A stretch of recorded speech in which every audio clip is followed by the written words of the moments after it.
સીસીઈની પરીક્ષાના પડઘમ વાગી રહ્યા છે. પરીક્ષા ઓફલાઈન લેવાની છે, હવે એ નક્કી થઈ ચૂક્યું છે અને ટૂંક સમયની અંદર પરીક્ષાની ડેટ પણ ડિક્લેર થઈ શકે છે. સો વિદ્યાર્થી મિત્રો, આ વિડીયો સ્પેશિયલ એ લોકો માટે છે કે જે દરેક પરીક્ષામાં 1, 2 કે 3 માર્ક્સથી રહી જાય છે, મેક્સિમમ 5 માર્ક્સથી રહી જાય છે. સાહેબ, દર વખતે હું મહેનત કરું છું પણ 2-3 માર્ક્સથી રહી જાઉં છું. ઘણા વિદ્યાર્થીઓની આવી ફરિયાદ હોય છે. ઘણા લોકો આ માટે માર્ગદર્શન માંગવા પણ આવતા હોય છે. તો મેં વિચાર્યું કે કેમ નહીં વિદ્યાર્થીઓ માટે એક જનરલ ટૂંકો અને શોર્ટ વિડીયો બનાવી દઈએ અને વિદ્યાર્થીઓને અહીં આ બાબતે એક માર્ગદર્શન આપીએ.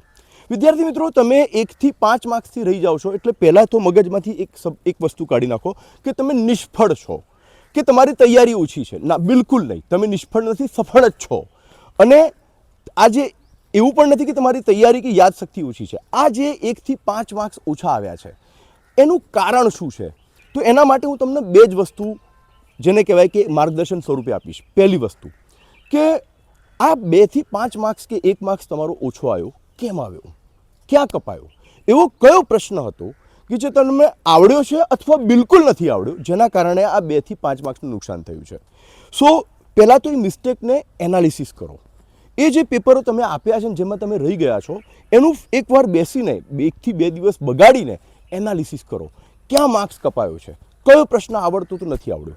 એ એનાલિસિસ પછી એક્ઝામ હોલની સ્ટ્રેટેજી નક્કી કરવી પડે કે આ 2 થી 5 માર્ક્સ જે કપાયા છે એનું મુખ્ય કારણ એ પણ છે કે આપણે એક્ઝામ હોલમાં કોઈ પ્રેશરને જબરજસ્ત એ કર્યું અથવા તો MCQ સમજવામાં અથવા MCQનો આન્સર આપવામાં ભૂલ કરી. તો સૌથી પહેલાં એ વસ્તુને સુધારી લો. કઈ રીતે સુધરશે સાહેબ એ વસ્તુ? મેક્સિમમ મોક ટેસ્ટ આપવાથી. વિદ્યાર્થી મિત્રો, કિશ્વા કરિયર એકેડમી ટૂંક સમયમાં CCE માટે મોક ટેસ્ટ લઈને આવવાની છે. ઓનલાઈન પણ લેવાશે, ઓફલાઈન પણ લેવાશે. મેક્સિમમ મોક ટેસ્ટ આપશો એટલે તમને એક્ઝામ હોલનો એક વાતાવરણ અને મેક્સિમમ MCQ પ્રેક્ટિસ કરવાની રહેશે, જેથી કરીને તમને ખબર પડે કે આ પ્રેશરમાં આપણને ઘણીવાર આવડતા પ્રશ્નો નથી આવડતા. એક્ઝામ્પલ, પરીક્ષામાં ઘણીવાર પૂછાય છે, રાજ્યસભા માટે ઘણીવાર પ્રશ્ન હોય છે અને લોકો કરી નાખે છે કંઈ બીજું. એક્ઝામ્પલ લઈએ કે ભાઈ રાજ્યનું ઉપલું ગૃહ કયું છે. હવે અહીંયા રાજ્યનું ઉપલું ગૃહ છે, બધા રાજ્યસભા કરી નાખે છે. એકચ્યુઅલી રાજ્યનું ઉપલું ગૃહ છે એટલે એમાં આવશે વિધાન પરિષદ. બસ, તો આવી મિસ્ટેક ન થાય એના માટે મેક્સિમમ MCQ પ્રેક્ટિસ કરો. એના પછી બીજી વસ્તુ છે રિવિઝન. 2 થી 5 માર્ક્સ કપાઈ રહ્યા છે એટલે એવું તો છે ને કે તમને કશું આવડતું નથી, પરંતુ ક્યાંક ને ક્યાંક પુનરાવર્તનમાં મિસ્ટેક થઈ છે, ક્યાંક ને ક્યાંક રિવિઝનમાં મિસ્ટેક થઈ છે. સો તમે એ મિસ્ટેકને સુધારો, સારામાં સારું પુનરાવર્તન કરો, પુનરાવર્તનને યોગ્ય સમય આપો. ઘણીવાર આપણે વાંચીને જતા રહ્યા હોય છે અને એનું પુનરાવર્તન નથી કરતા. ત્યાં આપણે પ્રશ્ન જોઈએ છે, આપણને એવું લાગે છે કે આપણા વાંચવામાં આવ્યું છે, પણ એક ચોક્કસ વિકલ્પ આપણે પસંદ નથી કરી શકતા. તો વિદ્યાર્થી મિત્રો, પુનરાવર્તન વધારે સારામાં સારું અને મજબૂત કરો.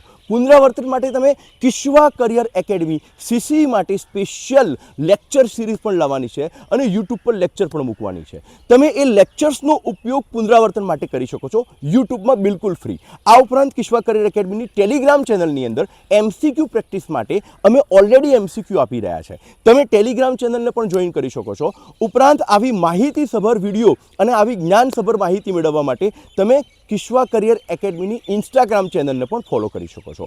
તો વિદ્યાર્થી મિત્રો, 2 જ વસ્તુનું ધ્યાનમાં રાખવાની છે. એક, એક્ઝામ હોલ સ્ટ્રેટેજી.